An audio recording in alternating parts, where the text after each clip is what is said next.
It's the big Ladakh thaw. Hours before Prime Minister Modi leaves for the BRICS summit in Russia, India and China have agreed on patrolling and disengagement along the line of actual control in Ladakh. External Affairs Minister Jaishankar says India and China have gone back to what the situation was in 2020. Ladies and gentlemen, make no mistake, this is a massive military and diplomatic victory for India, which has stood and stared the Chinese dragon in the face and finally forced the People's Liberation Army to walk back. Here's more.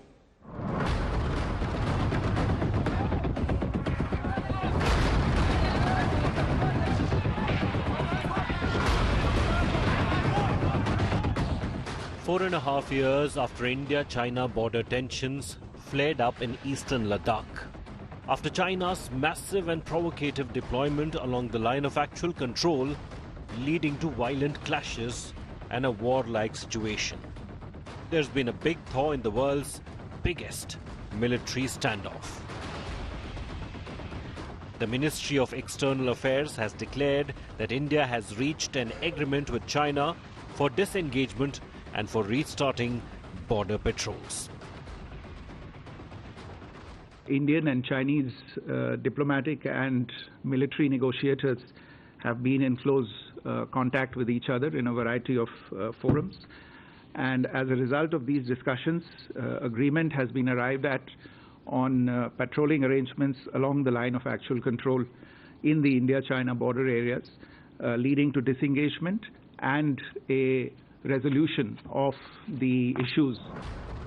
The surprise announcement comes 2 years after India and China managed to disengage and pull troops back from the 2020 friction points, the Galwan Valley, Hot Springs and the Pangong Lake.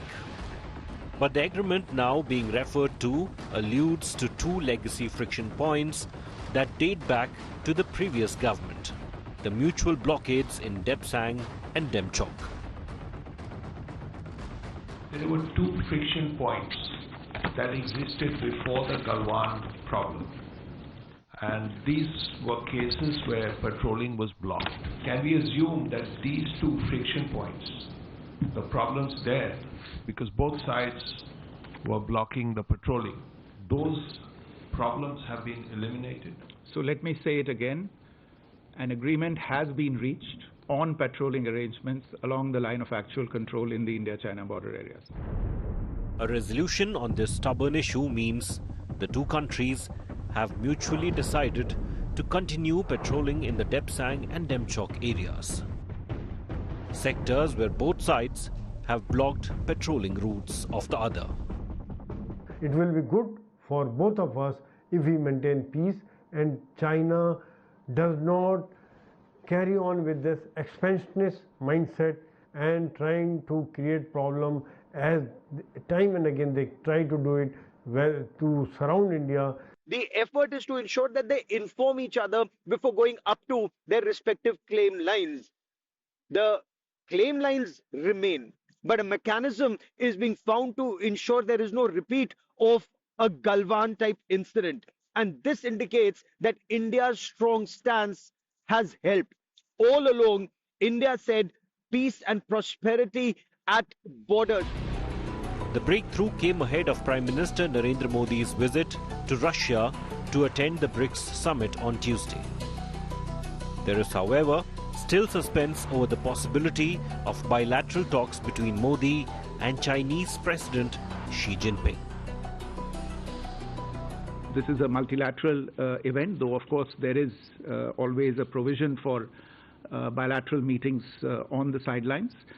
We are currently looking into the overall program of the Prime Minister. There are a number of requests for bilateral meetings. Prime Minister, several bilateral meetings are being considered, and it is work in progress. With Shivani Sharma in Delhi and Gaurav Sawant in Kazan, Russia, Bureau Report, India Today. What has happened is very significant because China so far was refusing to pull back from Depsang and Demchok. The PLA pulled back from Pangong Se, where there was friction along Patrol Point 4. Now it seems there is massive disengagement in Depsang and Demchok as well. And this comes just before Prime Minister Modi and Xi Jinping share the same space during the BRICS summit. There is no confirmation of a bilateral, but this could well happen now that the decks have been cleared and the atmospherics are conducive. I want to go across first to Gaurav Sawant, our Strategic Affairs Editor. He joins us from Kazan in Russia, which is where this BRICS summit will take place. I have Sushant Sareen, Senior Fellow at the Observer Research Foundation. I have Colonel Ajay Shukla, Strategic Affairs Expert, and Lieutenant General S.L. Narasimhan, who's been India's Defence Attaché at the Embassy of China, at the Embassy of India in China. So first, I want to go to Gaurav.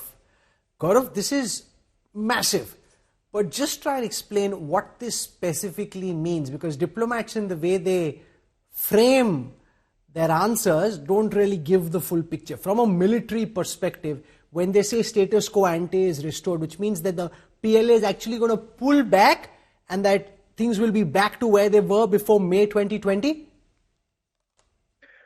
Overall, in the bigger picture, yes. But immediately, right now, if we were to talk about Depsang and Demchok, which China called legacy issues and issues that were not limited only to the summer of 2020 and the standoff that started, from what we've been told, China's agreed that Indian Army can go up to the patrol point, 12, 13, 14, that they were not being given access to. So that Raki Nala, Y Junction, where they were unable to go up to the patrol points. And similarly, the Chinese were unable to come up to the point closer to Budse, that they claim is their claim line. So the Chinese will be able to come up to their claim line, and India will be able to go up to our patrol points, and not, of course, up to our claim line. But that's another story. And that's because India put restrictions on ourselves, saying that we will not go up to our claim line. We'll only go up to the patrol points earlier. No, so will there still be patrol points where we could go before April 2020, which we still can't access? Yes, that is what I've been given to believe, that Indian Army will be able to go up to our patrolling points, both at Depsang and at Demchok.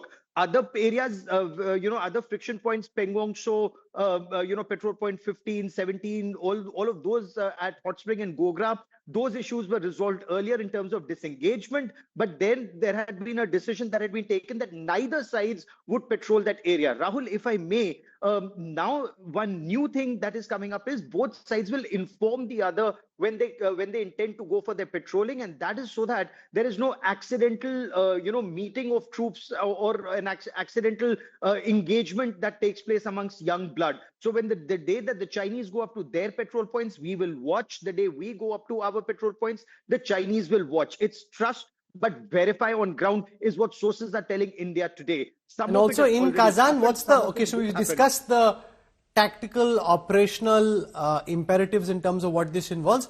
What does this mean at the larger strategic plane in terms of this being announced just a day before Modi and Xi are at the BRICS summit? It's a very big day at Kazan. That means because there are three bilaterals which are extremely crucial. One is decided or almost decided. That's between Prime Minister Narendra Modi and the Russian President Vladimir Putin, a very, very important bilateral. The second, we are told, is with the President of Iran, Masoud Pezeshkian. Again, it becomes very critical given the situation in West Asia. And the third, and the most crucial that everyone's talking about, the big buzz is that Prime Minister Narendra Modi and the Chinese President Xi Jinping will not just be sharing the same space at a multilateral level at the BRICS, at the 16th BRICS summit, which is very, very crucial. They may also have a one-on-one, they may also have a bilateral, but that official word is still to be put out till the time it actually happens. Because even if you remember in the past, there were a few niggles that remained, and India wants to be very sure before this meeting takes place, wanted disengagement to be completed and verified before Prime Minister Narendra Modi and the Chinese President Xi Jinping, have more than just a handshake. China is very keen for normalization of ties, and Wang Yi, their foreign minister, seemed to indicate that. But India wants facts on ground to be verified before they move forward on normalization of ties, is what I've been given to believe, Rahul. Gaurav Sawant, I won't hold you up for long. You have a lot of work to do. Thank you very much for joining us. Sushant Sareen, I don't trust the Chinese one bit, but what has been announced is significant, coming as it does before the BRICS summit were to start. And that naturally always provides an opportunity because the principals are to meet. China wants this meeting to go through and therefore they need to now go back. From all that we've heard from the Foreign Minister, the Foreign Secretary, from Gaurav and from others, what have you understood? Are we genuinely back to where things were before April, May 2020? Has China actually pulled back, or are we finding a diplomatic halfway house? Rahul, I think first and foremost, you forget China, you don't trust anybody. You don't trust the Americans, you don't trust the Brits, you don't trust anybody in international relations, regardless of what you might say publicly. On the other issue, look, I think we are still, there are conflicting reports coming. There are some reports which say that yes, patrolling has been allowed, but there is the force levels are going to stay what they were. So yes, you could go up to the patrolling points, but the forces are not being disengaged right now. Maybe that will happen in a stage-wise kind of a thing. There are other reports which say that even in the areas which had been settled earlier or some agreement had been reached, patrolling again and where buffer zones of sorts were created, there would be patrolling out there. So there are various kinds of reports which are coming out, so there's no real clarity. What will it mean? Clearly, the fact that you have announced this on the eve of the BRICS summit, I would be surprised if a meeting now does not take place. But it is possible that, the diplomats are trying to get some kind of a much more substantive agreement, which both the President and Prime Minister Modi can probably announce in one way or another. And pending that, whether a meeting does take place or not, I don't know. But I would not be surprised if a meeting was to take place. Does this mean that tensions have come down? Certainly. Does this mean that the Chinese are trying to, cool things down? Maybe they sense an opportunity because suddenly, at least in the public discourse, relations between India and some of the Western countries are on a bit of a slide, and maybe the Chinese think that this is a time to make an overture towards India. We don't know. So as of now, let's face it, I think there is a lot more darkness than there is light. Okay, General Narasimhan, from your military understanding of what's been put out in the public domain, what's your best sense in terms of what the Chinese and the Indian sides have actually agreed to? Is this a genuine military diplomatic victory for India, or are we now just finding a halfway house to ensure that we can somehow set up the atmospherics for a bilateral between Xi and Modi? Good evening, and thank you, Rahul, for having me on your program. This is something which is really a positive movement that has taken place. For the last almost 4.5 years, we have been actually negotiating with the Chinese, and we are stuck to our guns that unless this is getting some kind of resolution, we are not going to progress the relations on the other sides, other aspects. So that is something which is we need to keep in mind. Second thing is, we always talked of a 3-step process: a disengagement, a de-escalation, and subsequently the de-induction to the permanent locations. This is probably the first step that is getting completed at this point. In fact, the agreement as per the EAM, when he spoke in that NDTV program, he talked about the agreement being signed today. So obviously, it is going to be put into place in some time, and it is going to take some time to actually ensure that things have taken place on ground. Coming on the eve of the BRICS summit, which is taking place at this point in time, I think there's a good sign, and there may be, in fact, the Foreign Secretary also in his briefing did not rule out a meeting between Mr. Modi and Mr. Xi Jinping.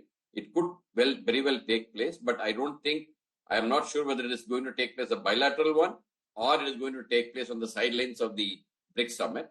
However, I think this is a good sign, and I think we are nearing the completion of the first step of the 3-step process that we have set out to resolve the issue that came up in 2020. Colonel Ajay Shukla, you've been one of the people who's been pushing back against the government very strong on Depsang and Demchok. What do you make of the announcements today? What are you satisfied with? What would you be highly concerned about? Rahul, thanks for calling me on the show. I still remain a skeptic on this entire issue, on whether there is an agreed disengagement and mutual withdrawal on the LAC, for the simple reason that China has still to make an announcement. Yeah. We have the Indian side saying that we've got an agreement and so on and so forth. In the Chinese websites that I've seen, the Ministry of National Defense. Why do you think that's the case? But surely Jaishankar and Vikram Mishri are strong practitioners of the diplomatic craft. They wouldn't make this announcement unless we actually had an agreement. Oh, well, I would sort of counter that. I would say that the Prime Minister should be even more responsible. But he got up and he made a statement saying that na koi ghusa hai, na koi ghusne denge, and so on and so forth. So there have been a lot of fast ones, if I may call it, that have been spoken around this. And the fact remains that when you have an agreement, especially between India and China, if it's an agreed sort of stage that you have reached, then there is a joint statement or at least a synchronized statement issued from both the capitals. But we have India right now, playing it as if there has been a sort of full withdrawal and the Chinese are... Sushant Singh, does that surprise you that we've got the Foreign Minister and the Foreign Secretary both coming on record saying that we've entered into this agreement? There isn't a formal word so far from the Chinese side. No, it doesn't really surprise me, in the sense that, yes, the skepticism which Ajay is expressing is something that other people have also expressed. But the simple thing is that I don't think that either the Foreign Minister or the Foreign Secretary would be coming out and declaring something like this unless something had been already agreed. Now, maybe the Chinese are waiting for the, I's to be dotted and the T's to be crossed or whatever the expression is. Maybe they are waiting for that. But it's difficult to say. But I would be extremely doubtful that, somebody will come out and make a statement like this without anything substantive already having been decided. I'm joined also by Andrew KP Ling. He's a top China strategist and analyst from Hong Kong. Mr. Ling, thank you for joining us. Can you share with us the Chinese assessment of this agreement? India's Foreign Secretary, Foreign Minister, both making public declarations today. We haven't heard from the Chinese side, making us wonder what's really going on here. Well, let's face it, this is not an aberration. Both leaders, President Xi of China and Prime Minister Modi, had months before indicated their joint intention to de-escalate. Now let's look at this kind of agreement on patrolling. It is not a solution for the long-term border disputes between the two countries. It's unlikely to resolve the border disputes, and it's also unlikely to clearly define the problematic line of actual control. But it is a major step in de-escalation, coming as it from the official statements, at least from the Indian side. But it also significant that this breakthrough, even though it's relatively limited step, happens on the eve of a major BRICS summit, where Prime Minister Modi and President Xi are attending. And this reflects the significance of the increasing influence of the Global South, of which the BRICS summit is, of course, a very important platform. And I think that Prime Minister Modi probably figured out that in this space with the Global South, it's better to have a more stable relationship with China rather than allowing both sides to fight each other with no end in sight. So let me build on that thought bubble and zoom out for a moment, because so far we were discussing what was happening on the line of actual control between the PLA and the Indian Army. I now want to look at what's happening at the geopolitical level.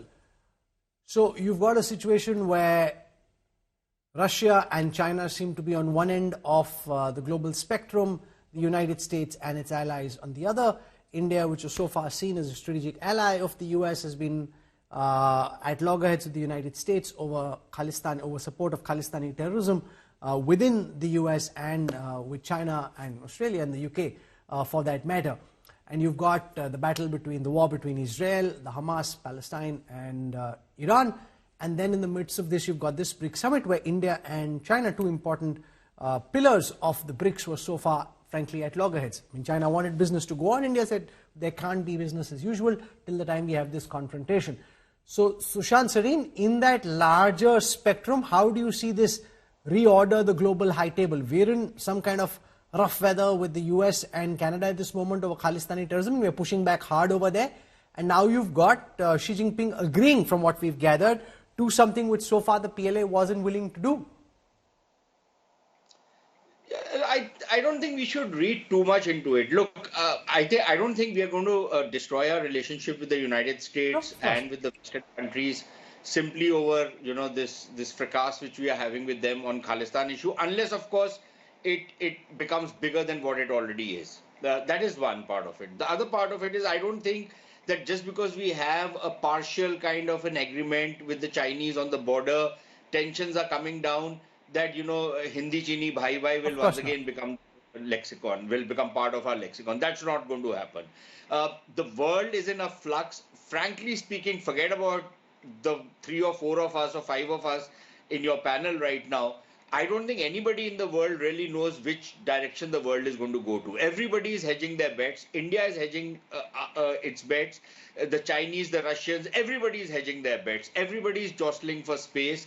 And we don't know how this cookie is going to crumble. There are just too many unknowns, both known unknowns and unknown unknowns that are in play right now. So what we are trying to do is everybody is trying to tread this very treacherous kind of geostrategic space, very, very cautiously, trying to build up options, trying to have certain leverages, trying to have, some kind of fallback positions.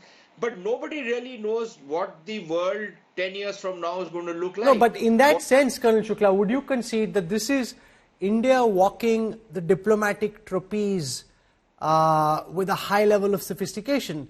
Because if the United States and countries like Canada think that there is no option but being aligned with the Anglosphere, then India's optionality is very limited. The moment DC feels that, okay, there is Beijing, there is Russia, and India can as much be a part of the global South ecosystem and yet remain very happy, it increases India's leverage on the global high table. Rahul, there's no doubt about what, for example, Sushant said just now, that we are playing on a sort of a very uneven surface. We are dealing with a lot of unknowns, but that is standard diplomacy for big nations, especially big nations that are trying to change the status quo in the world and assume a bigger name for themselves and a bigger role for themselves. At the end of that, you cannot turn around and say, oh, things are not looking good at all, and everything that's going wrong is ascribable to other people. That's not how diplomacy is done. Diplomacy is all about shaping the playing field. It's all about carving out a bigger role for yourself. It's all about making friends with the right people and confronting the wrong people. I think we've just become too used to blaming somebody else, starting from Jawaharlal Nehru, for everything that is going wrong. I would say that it would be better to take a sort of a more stable, a more sort of realistic view of the world, and to just continue carving out the place for yourself. General Narasimhan, from a military perspective, do you see the Chinese actually pull back their troops? Because what happened, I just want to remind our viewers, is that post-Galwan, a lot of fortifications, new army positions were built out, including semi-permanent infrastructure, which didn't exist earlier. Do you see that now as being the de facto new normal, or do you see potentially as part of this de-escalation and disengagement process that some of those troops which were moved to the frontier areas will be pulled back? Before I answer that question, just one line on what was being discussed earlier on the geopolitical scenario. I think India has been able to navigate this, the international scenario which is in a flux very well, actually speaking, so far. Going forward, I think we need to be careful. Even on this issue, which the agreement was signed today, we need to be careful and cautious, because if you listen to Dr. Jaishankar in that NDTV program, he was cautious about the whole thing. Yeah. So my point is this. First is, when you say disengage, that doesn't mean you're going to go back to your barracks straight away tomorrow. It is not going to take place immediately. It is going to take on a step-by-step basis. And it may pull back a little bit. Troops may pull back a little bit. There were issues regarding the winter patrolling, etc., which was being discussed in the social media. All those things will come into play. But if you are expecting everybody to just go back and settle back into the barracks overnight, it is not going to happen. That is point number one. Point number two, you also mentioned about the various infrastructure development that is taking place on the Chinese side. Like 2 days ago, you found 70-odd barracks being constructed 36 kilometers from where the LAC is, behind Pankungso Lake. So those things are going to be taking time to resolve. That is why I said the first phase, first step of this entire resolution process of the 2020 has just taken place. It has got no relevance, like Mr. Andrew mentioned. It has got no relevance to the overall resolution of the boundary question. That is going to come back much later. So what we have been insisting as a preliminary step to go back to a sense of normalcy is what has been signed today. So now we have to get into discussions on the de-escalation part, in which the majority of the forces that came into these areas are going to go pull back further. And then the third step is going to be the de-induction. So we have still a long way to go. This is a good step, but this has to be pursued, and this has to be followed with the other steps that Andrew, Ling, do you want to give us a sense of the thinking in China at this moment? Is this just very tactical because President Xi, Prime Minister Modi were to be together at BRICS, do just about enough to ensure that a bilateral can take place? Or do you think because the Chinese economy has been in flux, growth rates are down, you've got a real estate bubble that you're dealing with, there's also talk of unemployment, etc., and therefore China now saying there's no point in continuing with this antagonistic approach towards India and dialing back on some of the pressure tactics. So is this just tactical for the moment, or do you think there's a strategic change of mind? So, are you asking me, sir? Yes, sir, I am. Okay, well, thank you. Well, I don't think it is a temporary tactic at all, because we haven't seen this kind of breakthrough, even though it's only on patrolling, but it really as a milestone modus operandi that could de-escalate a lot of the causes for border conflicts. And what's happening now is that, of course, President Modi finds it also advantageous to have this kind of rapport with the Chinese, even though the border disputes are not going to be resolved outright. They are going to remain, as I said at the beginning, for a very long time. But at least the relationship is now put on a more even keel. And the importance is why now is because it's happening right on the eve of a very important platform involving the Global South. As I try to highlight the point, I think that in President Modi's calculation and being on less confrontational terms with China, of course, whose influence in the Global South is quite large, would open up more space for India to play in the dynamics of the Global South. So I don't think it's got anything to do with American politics or changing the kind of approach of Indians' independent policy, being not tied to Americans' chariot or playing along with the United States all the time, but still maintaining a very close relationship with the United States, but also carving out Indian separate policy vis-a-vis Russia, and of course now with the Global South. Okay, here's what I wish to say as we conclude. The manner in which the Modi government has pushed back against the pressure tactics from the PLA has been quite remarkable. The Indian Army has matched the PLA troop for troop along the LAC to the extent that we could with the resources that we have. We've tried to build infrastructure along the line of actual control in area, which was highly neglected in the past, and we haven't yielded to pressure tactics. The government's pushed back in Galwan, we saw physically, but even otherwise.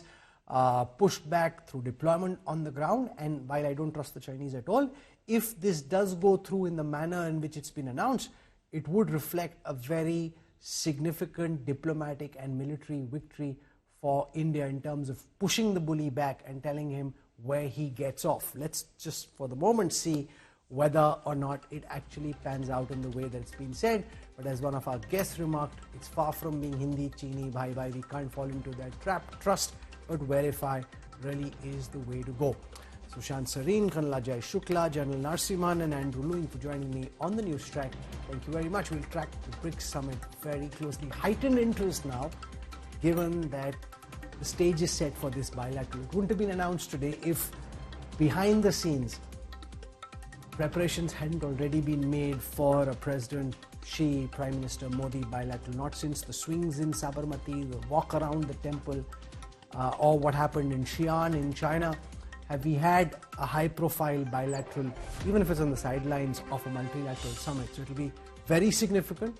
We've got boots on the ground tracking what happens, and we'll bring you all the coverage right here on India Today. Meanwhile, pro-Khalistan terrorist Gurpatwant Singh Pannu has issued a fresh threat to Air India flights, warning passengers not to fly on the Indian carrier from the 1st of November to the 19th. The founder of the banned outfit, Sikhs for Justice, had issued a similar threat around the same time last year.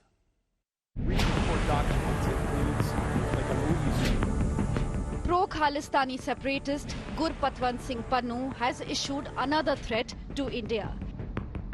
This time, he has warned passengers not to fly on Air India flights from November 1st to 19th. He claimed that an attack could take place on an Air India flight during the specified dates, which coincide with the 40th anniversary of what he called the Sikh genocide. The founder of Sikhs for Justice, who holds dual citizenship in Canada and the US, had issued a similar threat around the same time last year. Pannu's fresh threat comes amid several airlines in India receiving multiple threat calls about potential bombings, all of which turned out to be hoaxes. It also comes at a time when India and Canada are engaged in a murky diplomatic row following Canada's allegations of India targeting Khalistani elements in the country. In November 2023, Pannu released a video claiming that Delhi's Indira Gandhi International Airport would be renamed and would remain closed on November 19th, warning people against flying on Air India that day. The National Investigation Agency charged him with criminal conspiracy, promoting enmity between different groups on the grounds of religion and various offences under the Unlawful Activities Prevention Act, UAPA. In December last year, Pannu threatened to attack the parliament on or before December 13th, following reports of an alleged foil plot to kill him. December 13 marks the anniversary of the terrorist attack on the parliament in 2001. Pannu has been designated a terrorist by the Ministry of Home Affairs since July 2020 on charges of sedition and secessionism. India banned Sikhs for Justice as an unlawful association for engaging in anti-national and subversive activities. Bureau Report, India Today. The probe is intensifying into the Delhi blast case. A powerful explosion rocked a CRPF school in Rohini, leaving a big hole in the wall. Investigators are probing a Khalistani link after CCTV video of the blast was shared on a Telegram channel called Justice League India.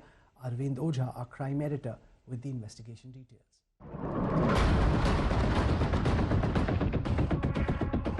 A terrifying blast shaking North Delhi's Rohini on Sunday. A deafening sound, a massive plume of white smoke. And now there is mystery over the real motive and use of explosive. The blast left a gaping hole in the exterior wall of the CRPF school. आज जो CRPF की ये team है वो बकायदा आई है इंची tape लेकर जो मापा जा रहा है। कैमरामैन इमामुल को कहूंगा कि जरा करीब आकर ये दिखाएं कि किस तरीके से जो इंची टेप है ये लेकर जो ब्लास्ट साइट है जहां पर ये विस्फोट हुआ था, काफी शक्तिशाली ये विस्फोट था, तो इंची टेप से बकायदा उसको नापा जा रहा है। Cops are probing if the blast was a dry run for a larger attack. Forensic teams are scanning the white residue left behind by the bomb. Probe agencies are also intrigued by the lack of timer devices and absence of electronic parts, which has given rise to fear of a new kind of triggering device being used for IEDs. अच्छा CCTV भी आया, उसमें देख रहे हैं कि जब धमाका हुआ तो मतलब वो काफी तेजी से सब कुछ हिल गया। सब कुछ हिल गया, बिल्डिंग अंदर तक की कोठी हिल गई। पुलिस ने आपसे बातचीत करी? नहीं, पुलिस वालों ने पूछा, 2-1 ने बता दिया मैंने। The bomb kept away from crowd was possibly a message and not a bid to kill or maim. While a probe is yet to ascertain the role of any particular group, a pro-Khalistan handle on Telegram tried to claim role in the attack. Delhi police is in touch with Telegram for more details on the handle Justice League India. The reports from the FSL after they collected the exhibits yesterday is still awaited. But as of now, what we do know about the blast is that it did cause a sound and an intensity as such, which also resulted in glasses breaking in shops opposite the road and also the cars standing adjoining. Delhi police continues its investigation. However, an arrest officially is yet to be made in the matter. Cops are hunting for the planter who may have been caught on CCTV. A multi-agency probe including NIA, NSG, Delhi Police Crime Branch, CRPF is currently underway to nail the conspiracy. With Arvind Ojha and Shreya Chatterjee in Delhi, Bureau Report, India Today. Most of India's airlines continue to be plagued by non-stop bomb hoax threats. At least 24 hoax calls were reported in the last 24 hours. Civil Aviation Minister K. Ram Mohan Naidu has declared that the government is planning to amend laws to address the growing number of threats targeting airlines. This includes placing culprits on a no-fly list.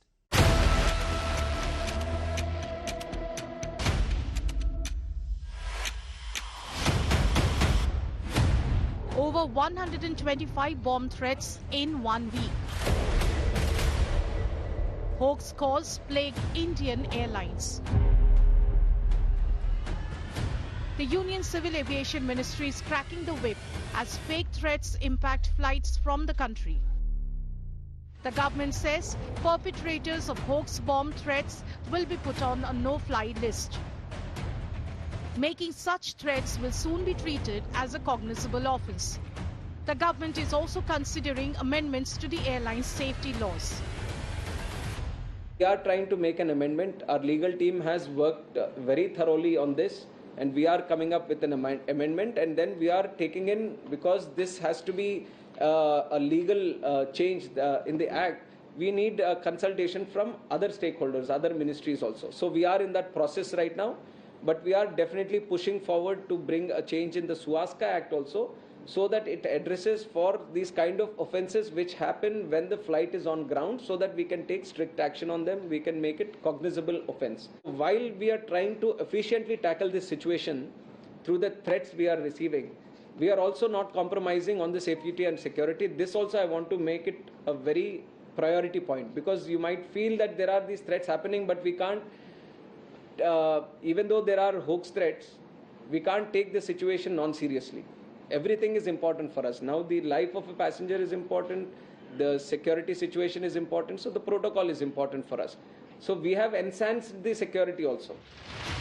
Over 125 flights have received hoax bomb threats in the last 1 week.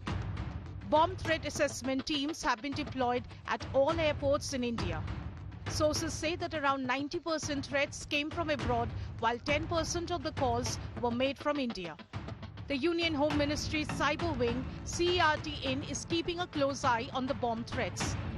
Calls made using virtual private network and IP addresses are being probed.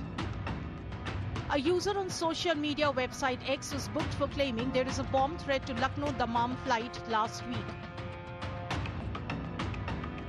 Multiple Indigo flights received bomb threats on Sunday. An account on X claimed that 12 bombers were on 6 Indigo planes that received the bomb threats. Airport authorities are on alert. Bureau Report, India Today. Andhra Pradesh Chief Minister Chandrababu Naidu and Tamil Nadu Chief Minister Stalin have flagged their state's aging population, urging people to have more children.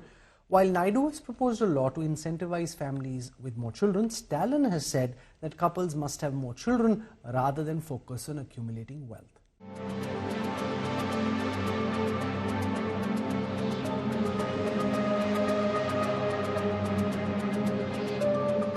Hum Do, Hamare Do, a 1960s campaign to push for family planning. Today the tables have turned and political leaders are making a pitch for Hum Do, Hamare Anek, essentially two of us and many of us. In the south, a raging debate is on over the demography of the states and the aging population in many states. Andhra Chief Minister Chandrababu Naidu is at the core of this debate after he made an open pitch for larger families, even hinting that his government could consider incentivizing the same. The reason Naidu has expressed concern over Andhra Pradesh's population not being young enough and how the few who are left are moving out. ఒకప్పుడు ఇద్దరు పిల్లల కంటే ఎక్కువ ఉంటే పంచాయతీల్లో contest పోటీ చేయడానికి వీలు లేదు, మున్సిపాలిటీలో పోటీ చేయడానికి వీలు లేదు, కోఆపరేటివ్ ఎలక్షన్స్ పోటీ చేయడానికి వీలు లేదు. ఇప్పుడు కొత్త చట్టం అది చేశాను, మళ్ళీ ఒక చట్టం తీసుకొస్తున్నా, ఇద్దరు కంటే పైన పిల్లలు ఉంటేనే మీకు పోటీ కరువులు. మీరు ఇప్పుడు ఇద్దరు కంటే తక్కువ పిల్లలుంటే మీరు పోటీకి అర్హత లేదు. ఇదే మాదిరిగా భవిష్యత్తులో మీ ఇంట్లో ఎక్కువ మంది ఉంటేనే ప్రభుత్వ సహాయం కూడా ఎక్కువగా ఉంటుంది. And it is not just Andhra Chief Minister. Curiously enough, Tamil Nadu Chief Minister Stalin has also made a similar pitch, albeit for different reasons. Stalin has spoken of larger families while highlighting how constituencies could shrink in light of delimitation talks. அந்த 16 செல்வங்களை பற்றி வாழுங்கள் தான் அன்றைக்கு வாழ்த்தினார்கள். இப்போ யாரும் பார்த்தீங்கன்னா 16 செல்வங்களை பற்றி வாழுங்கள் மாற்றுறது இல்லை, அளவோடு பெற்று வளவோடு வாழுங்கள் என்று சொல்லுறோம். ஆனால் இன்னைக்கு நாடாளுமன்ற தொகுதியெல்லாம் குறையும் என்ற நிலை வருகிற போது ஏன் அளவோடு பெற்று வளமோடு வாழ வேண்டும் என்று சொல்லுவோம். நாமும் 16 குழந்தைகளை பெற்றுக் கொள்ளலாமே என்று சொல்லக்கூடிய நிலை இன்றைக்கு உணர்வு வந்திருக்கிறது. அதையும் நாம் மறந்துவிடக்கூடாது. Will this lead to now more South states seriously considering a population push? The Telangana government is thinking along Naidu's lines. Must this kind of law be implemented or bought in this state as well?